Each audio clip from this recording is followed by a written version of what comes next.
Jaya Radha Madhava Punya Bihari.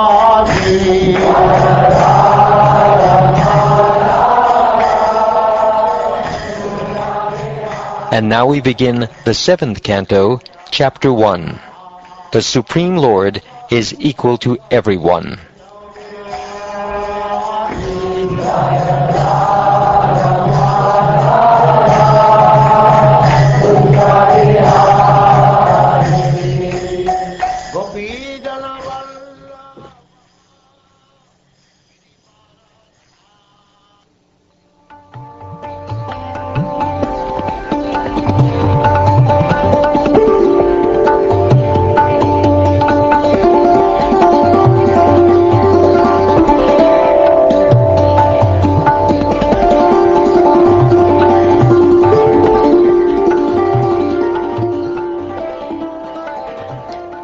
King Pariksit inquired, "My dear Brahman, the Supreme Personality of Godhead, Vishnu, being everyone's well-wisher, is equal and extremely dear to everyone.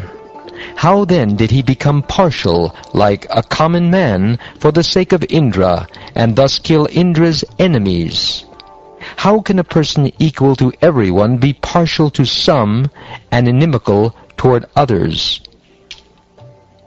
Lord Vishnu himself, the Supreme Personality of Godhead, is the reservoir of all pleasure. Therefore, what benefit would he derive from siding with the demigods? What interest would he fulfill in this way? Since the Lord is transcendental, why should he fear the Asuras, and how could he be envious of them? O greatly fortunate and learned Brahman, whether Narayan is partial or impartial has become a subject of great doubt. Kindly dispel my doubt with positive evidence that Narayan is always neutral and equal to everyone. My dear King, you have put before me an excellent question. Discourses concerning the activities of the Lord, in which the glories of his devotees are also found, are extremely pleasing to devotees. Such wonderful topics always counteract the miseries of the materialistic way of life. Therefore, great sages like Narad always speak upon Shrimad Bhagavatham, because it gives one the facility to hear and chant about the wonderful activities of the Lord. Let me offer my respectful obeisances unto Srila Vyasadeva, and then begin describing topics concerning the activities of Lord Hari. The Supreme Personality of Godhead, Vishnu, is always transcendental to material qualities, and therefore he is called Nirguna, or without qualities. Because he is unborn, he does not have a material body to be subjected to attachment and hatred. Although the Lord is always above material existence, through his spiritual potency he appeared and acted like an ordinary human being, accepting duties and obligations, apparently like a conditioned soul.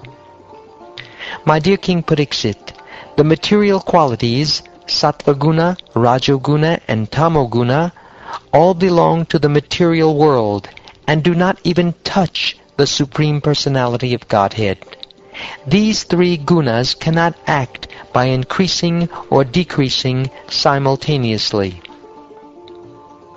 When the quality of goodness is prominent, the sages and demigods flourish with the help of that quality, with which they are infused and surcharged by the Supreme Lord. Similarly, when the mode of passion is prominent, the demons flourish, and when ignorance is prominent, the yakshas and rakshasas flourish. The Supreme Personality of Godhead is present in everyone's heart, fostering the reactions of Sattvaguna, Rajoguna, and Tamoguna. The all-pervading Personality of Godhead exists within the heart of every living being, and an expert thinker can perceive how he is present there to a large or small extent. Just as one can understand the supply of fire in wood, the water in a water pot, or the sky within a pot, one can understand whether a living entity is a demon or a demigod by understanding that living entity's devotional performances. A thoughtful man can understand how much a person is favored by the Supreme Lord by seeing his actions. When the Supreme Personality of Godhead creates different types of bodies, offering a particular body to each living entity according to his character and fruitive actions, the Lord revives all the qualities of material nature, Sattvaguna, Rajoguna, and Tamoguna.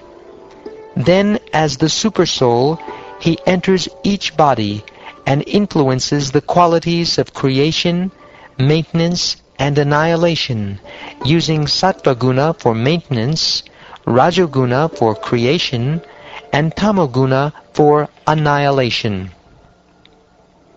O great King, the Supreme Personality of Godhead, the controller of the material and spiritual energies,